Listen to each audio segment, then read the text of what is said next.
নমস্কার, সবাই কেমন আছো? আশা করি সবাই ভালো আছো। আমিও কিন্তু ভালো আছি। আজকে তো মঙ্গলবার, পুজো টুজো করে এই জাস্ট নিচে এলাম। এখনও প্রসাদ খাইনি। এই যে ঠাকুরের প্রসাদটা নিয়ে নিয়েছি, খাবো এবার। তা ব্লগালির সীমাতে সকলকে স্বাগত জানিয়ে আজকের ব্লগ কিন্তু এখান থেকেই শুরু করছি। তা আজকে তো যাই হোক, বৃষ্টি সকালে এক পলসা হয়ে গেছে, এখন আর হচ্ছে না। এটা একটা বাঁচোয়া। মানে বৃষ্টির একভাবে হলে প্রচণ্ড অসুবিধা হচ্ছে, জল জমে যাচ্ছে, দীপার আসার অসুবিধা হয়ে যাচ্ছে, রান্নার লোকের অসুবিধা হয়ে যাচ্ছে, সবারই হয়ে যাচ্ছে। যাক, সকালে একবার হয়েছে, কিন্তু এখন আর হচ্ছে না, না হলেই ভালো, এই আর কি। এখন মনে হচ্ছে বৃষ্টি না হলেই ভালো। আর যখন প্রচণ্ড গরম হয় মনে একটু বৃষ্টি হোক।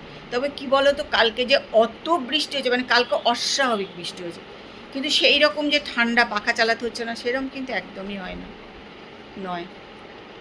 যাই হোক, তোমরা কিন্তু আমার সঙ্গে থাকো আর ব্লগটা দেখতে থাকো। চলো আমি একবার প্রসাদটা খেয়ে নিই। চলো, আজকে আমাদের কি রান্না হয়েছে, বৃষ্টি কি করেছে। আলু সেদ্ধ, এখানে করেছে ঘুগনি,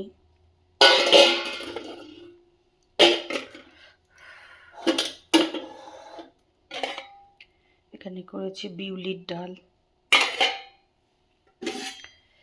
এটা হচ্ছে কুমড়োর তরকারি,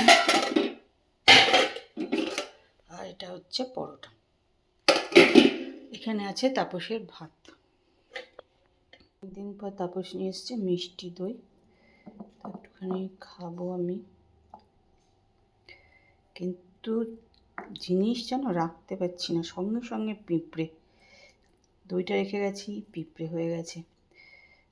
ঠাকুরঘরে পুজো করছি, পুজো করতে করতে বড় বড় কাঠপিঁপড়ে সমস্ত হতে গেল। ওই জন্য এখন জল দিয়ে এটা বসালাম, ঢেকে রাখতে হবে। আর এখানে আমি খাবো বলে একটু নিয়ে নিলাম।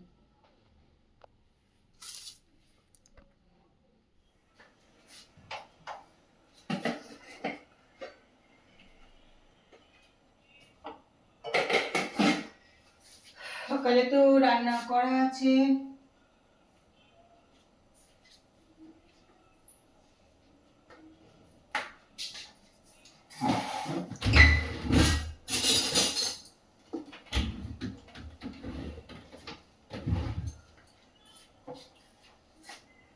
পরোটাটা আমি একটুখানি গরম করে নিচ্ছি, একটু অলিভ অয়েল দিয়ে অল্প একটুখানি গরম করে নিচ্ছি।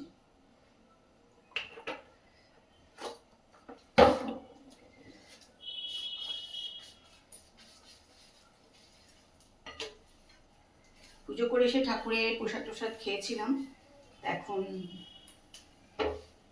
একটা পরোটা গরম করে খাবো, তাই চলে এলাম পরোটাটা গরম করে নিতে। আজকে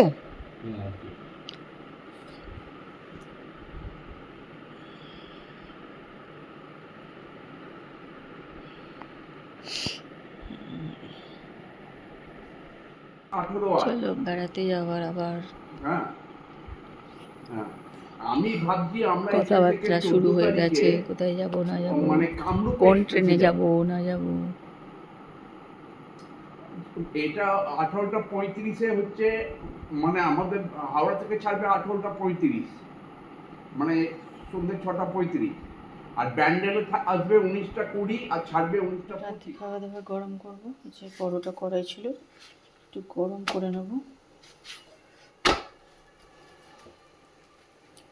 আর এর সঙ্গে আছে মিষ্টি। আজকে রাতে খাওয়া দাওয়া হবে।